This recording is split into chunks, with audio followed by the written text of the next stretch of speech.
বন্ধুরা, কেমন আছো তোমরা? আশা করছি সবাই খুব ভালো আছো। আর আজকে হচ্ছে ফ্রাইডে, তো সকাল থেকেই শুরু হয়ে গেছে বৃষ্টি। আর এখন কিন্তু 11:30 বাজে, তাই গুড আফটারনুন বলতে পারছি না।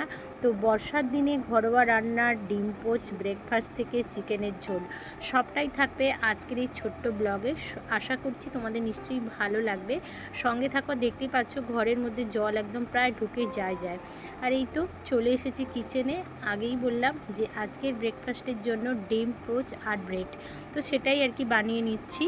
তো কখনো কখনো যেটা ইচ্ছে হয় সেটা খেয়ে নেওয়াই কিন্তু ভালো। আর কড়াটা দেখো ভীষণ গরম, তো তোমাদের সাথে শেয়ার করব বলে এইভাবে আমি ডিম পোচটা রেডি করে নিলাম। আর একটু বাটার দিয়ে ব্রেডগুলো সেঁকে নিয়েছি। আর এখানে চিকেনটা ম্যাগনেট করব রেখেই দিয়েছি।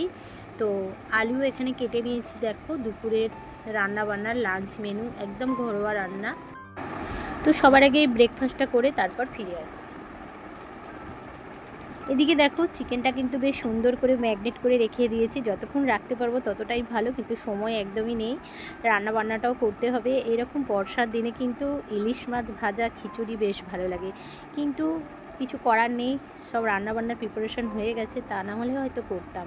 পরিমাণ মতো পেঁয়াজ টমেটো ফোড়ন দিয়ে একটু শ্যালো ফ্রাই করে আগে থেকে ম্যাগনেট করে রাখা চিকেনটাও কিন্তু অ্যাড করে দিলাম। ফ্রাইডে সানডে এই দিনগুলো চিকেন চিকেন মনটা কিন্তু হয়, তাই না? তো যাই হোক, এখানে দেখো আমি কিন্তু চিকেনটা মানে কষাচ্ছি। তো অনেক শর্টেই তোমাদের সাথে শেয়ার করলাম, যেহেতু বৃষ্টির দিনে অনেক কাজ আছে। আর এই যে চিকেনের ঝোলটা কিন্তু একদম রেডি হয়ে গেল, তোমাদের সাথে শেয়ার করে দিলাম। আজকে এটাই থাকলো আমাদের দুপুরের লাঞ্চ মেনু। কেমন লাগলো তোমাদের অবশ্যই কিন্তু কমেন্ট করে জানাতে ভুলো না। টাটা।